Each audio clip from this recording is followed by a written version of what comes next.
Bonjour, bienvenue dans votre chaîne Univers Mathématique. Dans cette vidéo, je vais traiter avec vous la question suivante. On veut calculer l'aire de ce carré qui est tracé ici, sachant que l'aire de la partie coloriée en bleu est égale à 8π moins 16. Bien sûr, ici, on a un carré et deux arcs de cercle qui, bien sûr, nous donnent une partie à l'intérieur de ce carré colorié en bleu. Le problème, on veut calculer l'aire de ce carré, sachant que l'aire de la partie coloriée est 8π moins 16. Bien, pour bien sûr calculer l'aire d'un carré, on va bien sûr premièrement supposer que la longueur d'un côté de ce carré est égale à A, alors l'aire de ce carré est égale à A carré. Bien, donc pour répondre à cette question, soit on va déterminer la valeur de A et calculer le carré de A, ou bien on trouve directement le carré de A.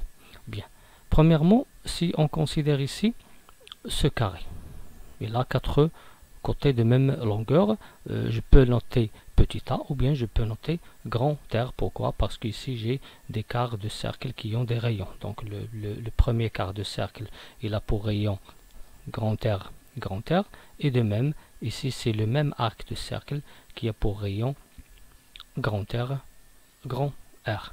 Bien.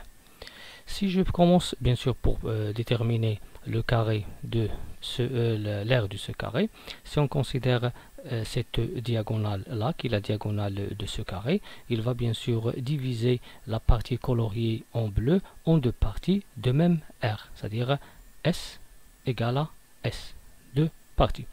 Donc la partie maintenant coloriée en rouge, c'est quoi? C'est l'aire de cette partie, c'est la moitié de l'aire de la partie coloriée en bleu. Donc l'aire de la partie coloriée en rouge, qui est définie bien sûr lorsque j'ai tracé cette diagonale, est égale à l'aire de la partie coloriée en bleu divisé par 2, ou bien on dit la moitié de l'aire qui est 8π moins 16 sur 2, qui est égale 4π moins 8.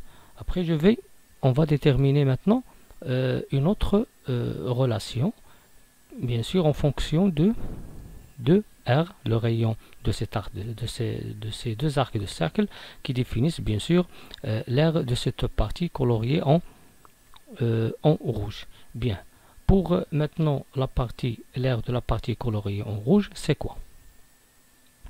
C'est premièrement, c'est l'aire de ce quart de cercle moins l'aire de ce triangle qui est un triangle rectangle qui a pour côté grand R, grand R.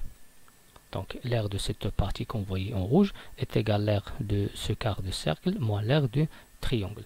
Pour l'aire de ce quart de cercle, ici j'ai le rayon de ce quart de cercle est égal à grand R. Si j'ai un cercle qui a pour rayon grand R, alors l'aire est égale à pi r carré. Et si j'ai un quart de cercle, donc on va voir que l'aire de ce quart de cercle est égale à pi r carré sur 4. Pour l'aire d'un triangle, bien sûr, c'est la moitié du produit de la hauteur et la base. Ici, je vois que le triangle et les rectangles, la hauteur c'est R, la base c'est R, donc l'aire c'est quoi? C'est R carré sur 2, R fois R sur 2. Maintenant, puisqu'on a déterminé de deux façons l'aire de cette partie coloriée en rouge, on a trouvé 8π moins 8 comme moitié de l'aire de la partie coloriée au début en bleu, et pi r carré sur 4 moins r carré sur 2 en utilisant les deux aires du quart de cercle et du triangle. Maintenant, on a trouvé cette égalité qui est à variable grand R. On passe à simplifier cette égalité. On va multiplier premièrement les deux membres de cette égalité par 4. On obtient 4 facteurs de pi r carré sur 4 moins r carré sur 2 est égal à 4 facteurs de 4π moins 8. Après simplification, on obtient pi r carré moins 2r carré est égal à 16π moins 32. Après, on va factoriser par le facteur commun r carré. On va trouver r carré facteur de pi moins 2. Ici, on va factoriser par 16 et on va obtenir 16 facteurs de pi moins 2.